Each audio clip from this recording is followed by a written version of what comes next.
numbers.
Drag racing went professional, Plymouth was there, and today the consistent winners include the Ronnie Sox Buddy Martin team from North Carolina, the ace from Akron, Arlen Banky, the tough Oklahoman Don Grother, the beauty from Colorado, Judy Lilly, and many more, all pros in a tough sport, a sport born in the wastelands of Southern California and nurtured carefully by tough sportsmen.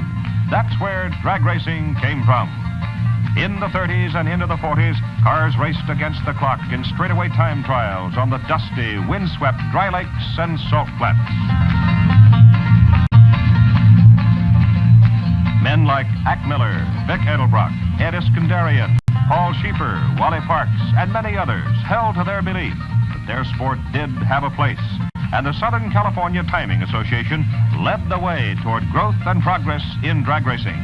By 1946, SCTA had some 25 clubs, and a major meet would draw 200 or more cars. The stock car, not too competitive in those days, but the drag racer is a man of ingenuity. If it did not run fast enough in the morning, then he went to work modifying, creating, trimming, honing.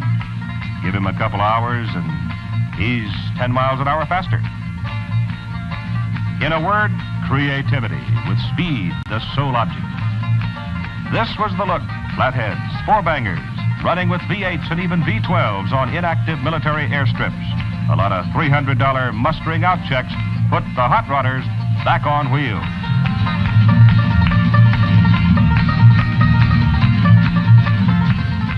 Burning speed from a rolling start.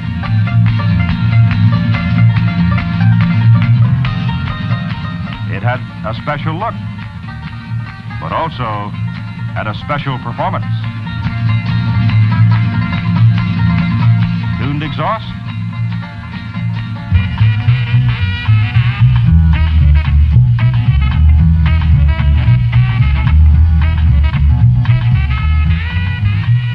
And sometimes a fella get a little out of shape, but at 45, 50, the shape wasn't too bad.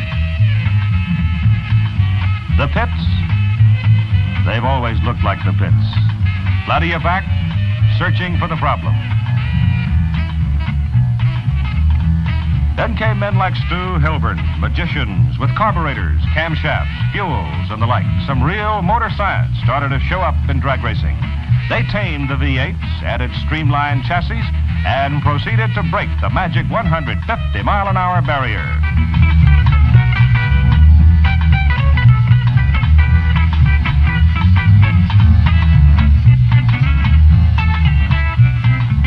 In 1951, the National Hot Rod Association was born with the aim of national organization for the sake of safety and longevity of the sport.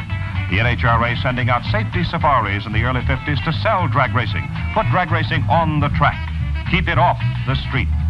A ribbon cutting for the first National Drag Racing Championship. By the middle 50s, drag racing had its ground rules and definition. an acceleration contest over a quarter-mile distance from a standing start, a single-car run, or a competitive run between two cars. And the custom cars came on in the 50s. Today, it's a $200 million a year industry. And you think this looks like an anteater? Well, yes, it does, if you know what an anteater looks like. But I'll bet you never saw one run this fast.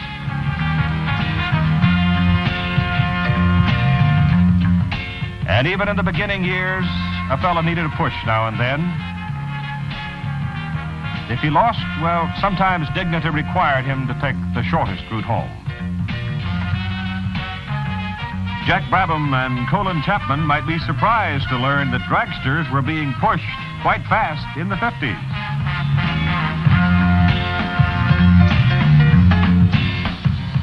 In those free days, a fella could warm his tires in reverse if it saved time. Ingenuity, the real heart of drag racing. Some of the lucky ones get some help from a computer now and then, but the sport is still trial and error. And that's the fun of it.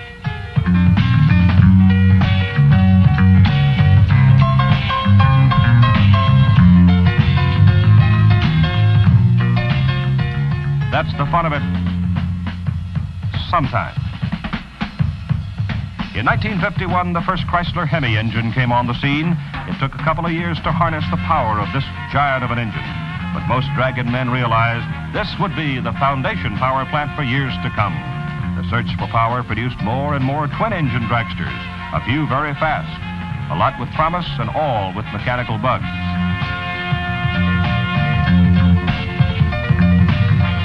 As more horsepower became available, the drag tire started getting more attention.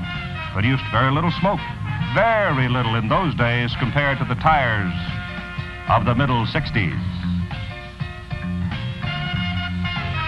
1959, drag racing made its appearance at the Riverside Raceway in Southern California. A lot of action, a lot of laughs, running downhill on the back straight. This was the year that Don Garlits and Jack Chrisman really went after the speed records in their Hemi dragsters. Chrisman's Sidewinder had the crowd standing and roaring, and the stock cars were near their own classification as drag racing headed for a new era. Rules were expanded, and a driver had to be careful about running out of his bracket. Hold it, circle and wait, sometimes the wiser decision. By 1963, the stock car had its place, the grandstands in a population explosion, and in the NHRA Nationals, a pair of super stock wedges for the championship.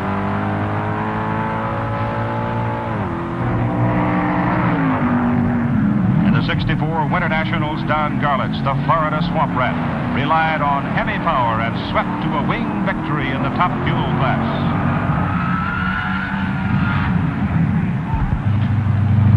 1964 Nationals, Indy again. A pair of wedges running for the new Super Stock Class Championship, doing it automatically.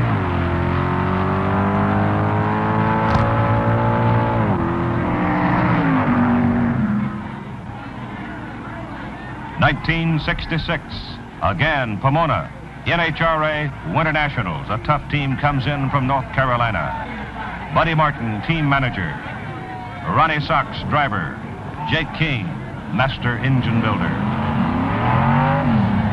This also the meet in which a pretty Visalia, California housewife, Shirley Shahan, became the first woman ever to win a major drag racing championship as she defeated Joe Smith in another Hemi Plymouth and took the Super Stock title.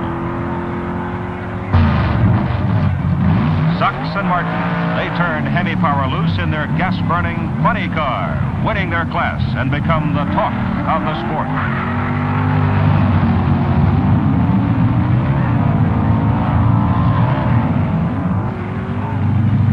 The big Superstock story of 1966, Jer Stall slammed his Plymouth to 3 major victories in a row, including the Nationals at Indy. Jer Stall, Superstock champ, Spring Nationals, and World Finals. 1967, Thunder Valley, Bristol, Tennessee. The boss, the real boss, the pro ranks growing. Best drag equipment ever. National Hot Rod Association Spring National. Ronnie Sux. Other lane, Ron Mancini, another Plymouth. A record crowd to watch.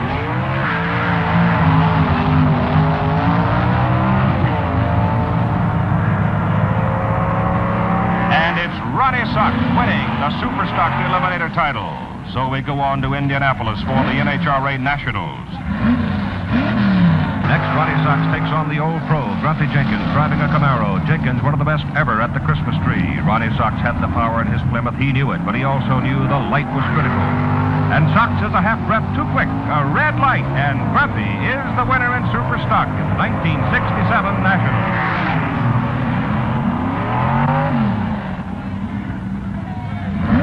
1968 Winter Nationals, Pomona. Record crowd, more than 80,000 attending. They saw Al Joniak in his Mustang take on Dave Wren, wedge-powered Plymouth Superstocker. Wren pulls 3 car lengths ahead, but the red light gives the victory to Joniak. Then Jim Warren, the big Bakersfield Ridge Runner, wins the Top Fuel Championship in the Warren Coburn Miller Rail. A solo run, and the first major drag championship for Big Jim Warren. You'd think he'd take it easy, but he didn't. He stood on it because he wanted to taste the fruits of victory, his first big one in drag racing. Back to Indy again. 1968 NHRA Nationals. First time total prize monies for a meet go past $150,000.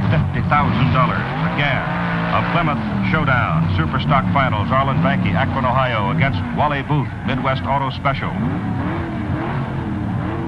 Banky left lane.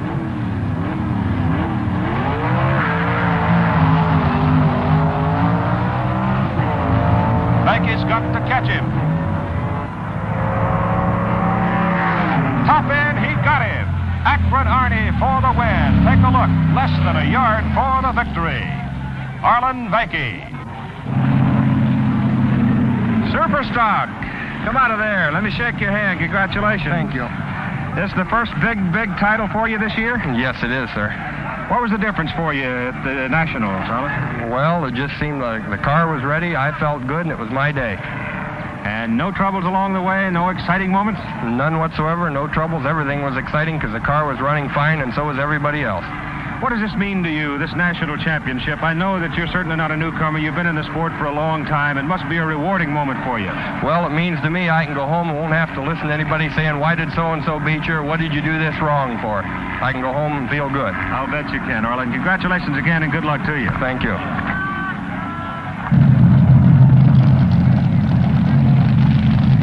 1968 Nationals at Indianapolis AA Fuel Finals. Don Garlits, the Swamp Rat, trying to become the first man ever to win 3 Nationals against the tough Kreitz Greer and Donovan Fueler.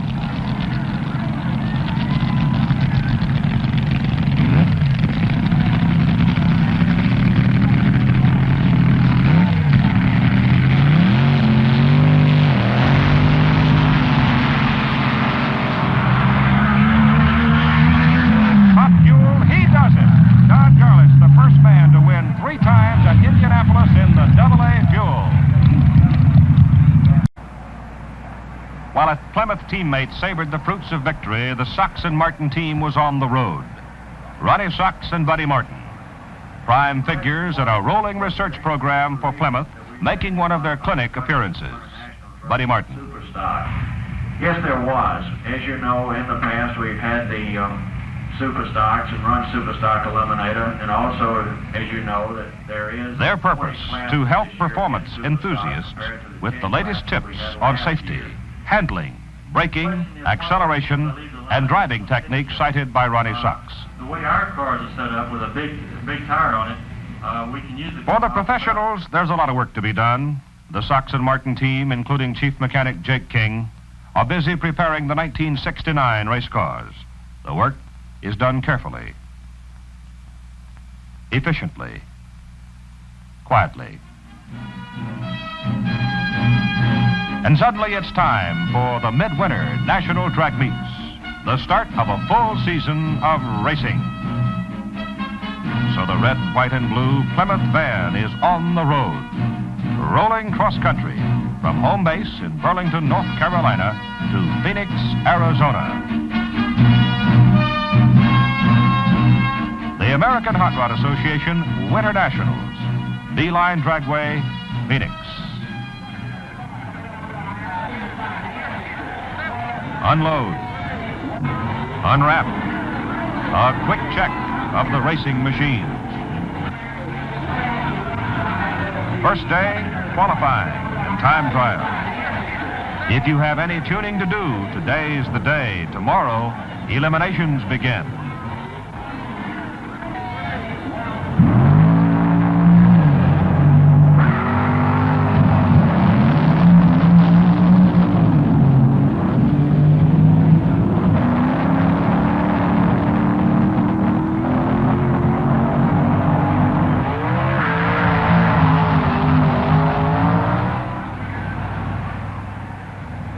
Sox and Martin, a quick wrap.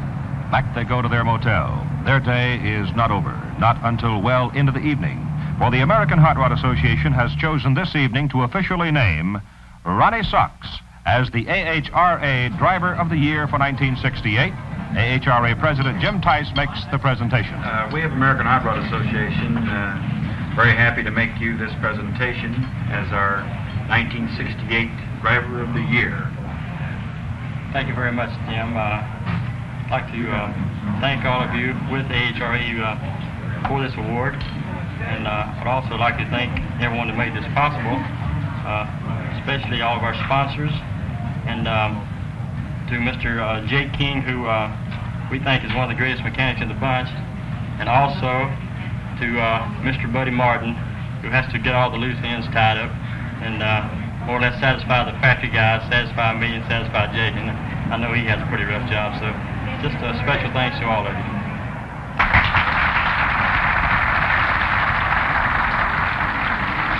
The gold helmet will look good on the mantle in the Ronnie Sox den at home in Burlington, North Carolina. The plaque handsome on the wall, but those are frills.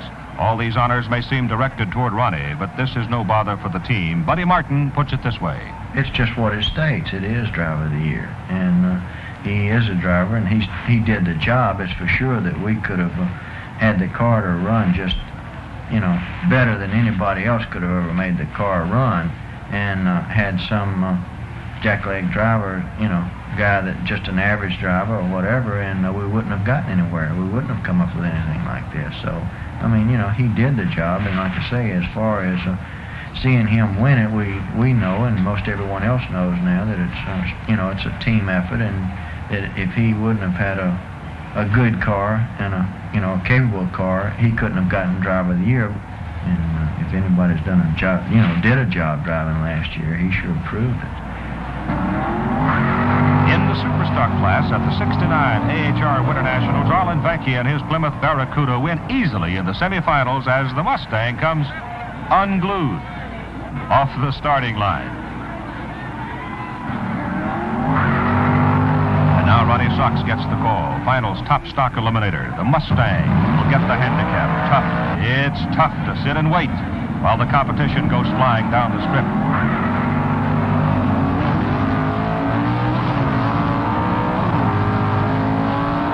Can he catch him? Sox in the left lane. The spectator side. At the top end. He got him. Close, but he won another Eliminator Championship.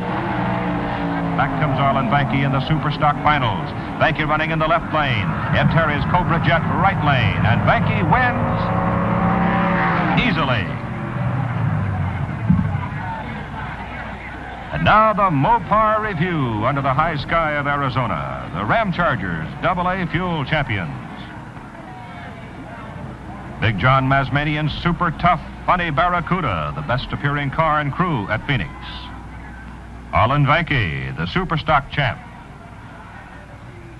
Ronnie Sox Roadrunner, the top stock champion. Been a good day for the Plymouth team at the AHRA Winter Nationals. But the drag racing fan wants more. He wants a close look at the men and the machines he's admired from the distance. And he gets that look. And his questions will be answered right on the track. That's the way it is with the Plymouth team of professionals. The the racer's work is never over. Well, the action now shifts a little farther west to Pomona, California. Pomona, the site of the National Hot Rod Association's Winter Nationals. The rig is rolling toward Pomona. The Sox and Martin team will run in the A and B modified production classes at Pomona. Again, record prize money, record crowds. Before the racing starts, let's go inside the car with Ronnie Sox. Watch him at work. Get the taste of his sport from where he sits. First, the all-important staging procedure. This is how it is done by a pro. You stage the car with your heel on the brake. You just want to barely stage, and then you mash this little red button. As soon as the last yellow gets good and bright, you pop the clutch and the button at the same time. Also, we have a reverse lockout to keep you from hitting the hard spot on the 1-2 shift where reverse normally is.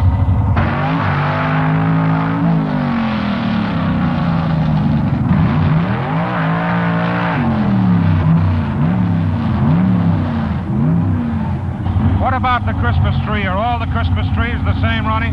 All Christmas trees are the same. Some tracks do have a little more traction than the others. And that way, like I say, you just have to practice on them.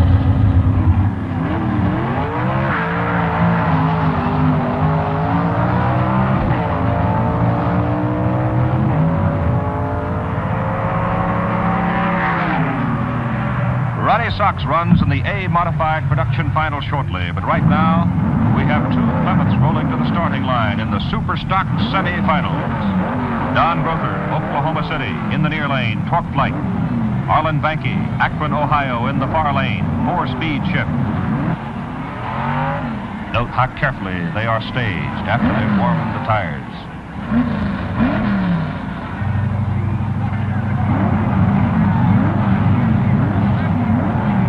Here's where the pressure really bears down.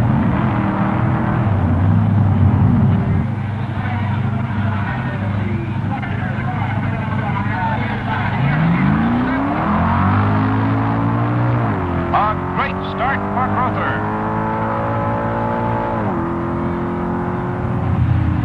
And he wins it in the right lane. And Grother goes to the Super Stock Finals. Now it's nearly time for the Street Eliminator Finals. In the staging lanes, a final moment for the A modified production winners, Ronnie Sox and Buddy Martin. The car was running to Irwindale with his collectors on it. It should run better. I think we'll just more or less play it by ear. It just depends on who we're going to run. Yeah.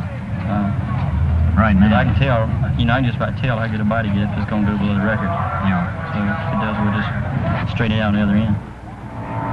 Now it's simply a matter of everything going just right. Despite the fact the best automotive minds have tuned their racing cars to the final degree, there's always that factor of luck that figures in the final reckoning. Sox in the spectator lane, Jim Elliott, F modified production, Corvette power side. The Corvette leaves first with the handicap.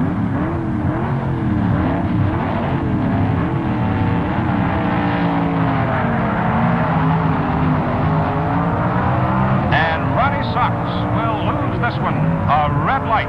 He jumped the starting line just a fraction of a second too soon, and Buddy Martin walks away pretty. Now a look at the fantastic funny cars, a pair of Barracudas. Ray Alley, power side. Rich Sarunian, spectator side. Watch the power off the start.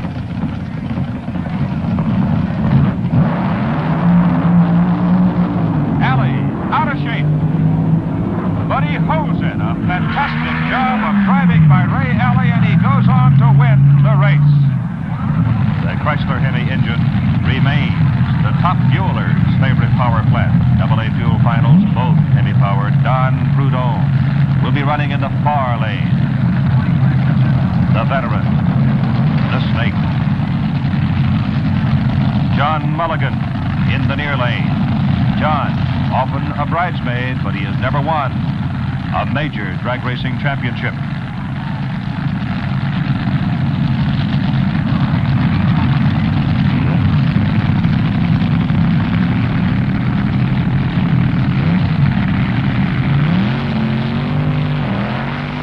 Mulligan off first, and he wins it. John Mulligan wins the AA Fuel title and cooks an engine. More Hemi-powered Top Gas Finals. Dave Grassi spectator side.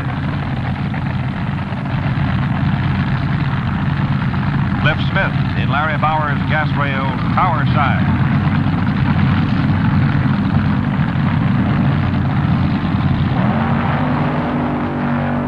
A great start for Gracie. He holds the edge.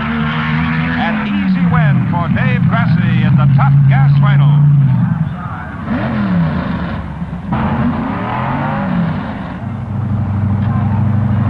Well, the Plymouth team will now watch as Don Grother in his white 68 Barracuda Superstock showdown with Jerry Harvey. The Mustang leaves first under the handicap system.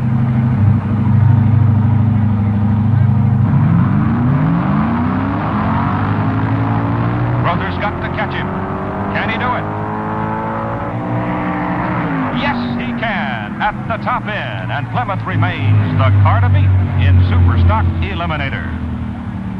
Meantime, in the winner's circle, 17-year-old Mark Coletti, Hillsboro, Oregon, youngest driver ever to win a major NHRA championship. Mark drove a 1968 340 Barracuda E-Stock automatic class. International Superstock winner, this Plymouth, owned and driven by Don Grother, Oklahoma City. As you can see, the work is never done. Though a winner, tear down and putting it back together, Don. Did you know before you hit the speed trap and crossed the finish line that you had Jerry Harvey beaten? It was real close, and I caught him in high gear, and after I caught him in high gear, my car is higher horsepower, and I knew I could stay ahead of him then.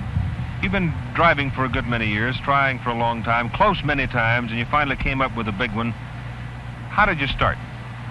I started with Plymouth in '63, and always in Superstock cars.